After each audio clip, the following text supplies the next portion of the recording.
My name is William Terbo, of the family Trebojevic.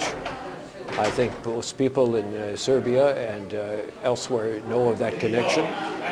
I have a real pleasure today in that I'm appearing at the New Yorker Hotel in Manhattan, in the same hotel in which I visited Nikola Tesla when I was about 10 years old in 1940.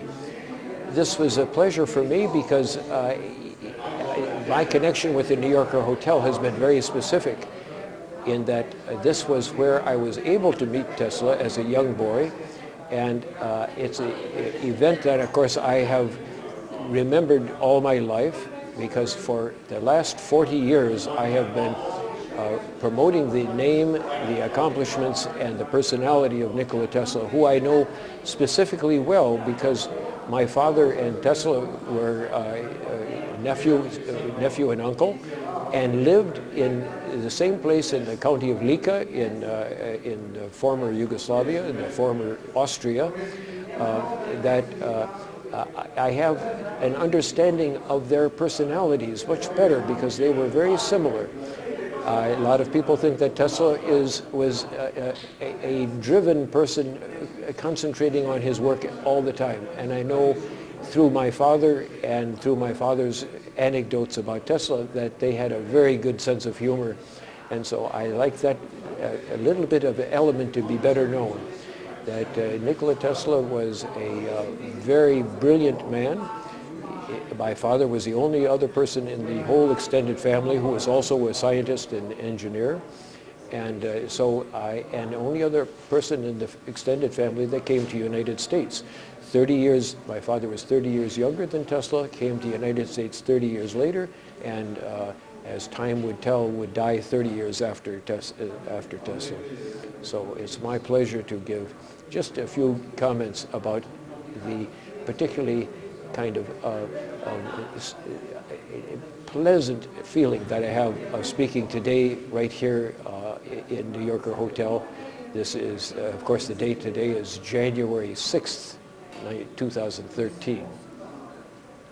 And what is, there is a lot of things are going on these days. Mm-hmm. Tesla has become like a rebirth of okay, what is going on. Would you please, from your point of view?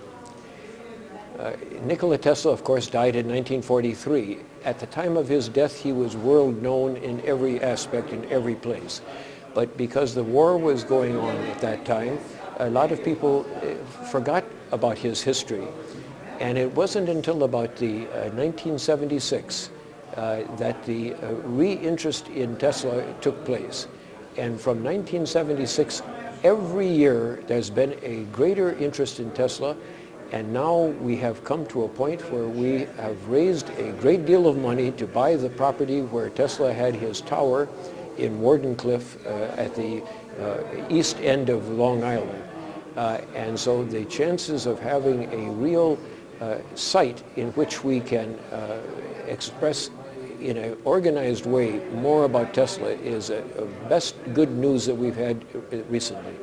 And we have to thank Matthew Inman, who was responsible for raising an enormous amount of money on the internet in recognition of Tesla, and the response from the people who contributed to this.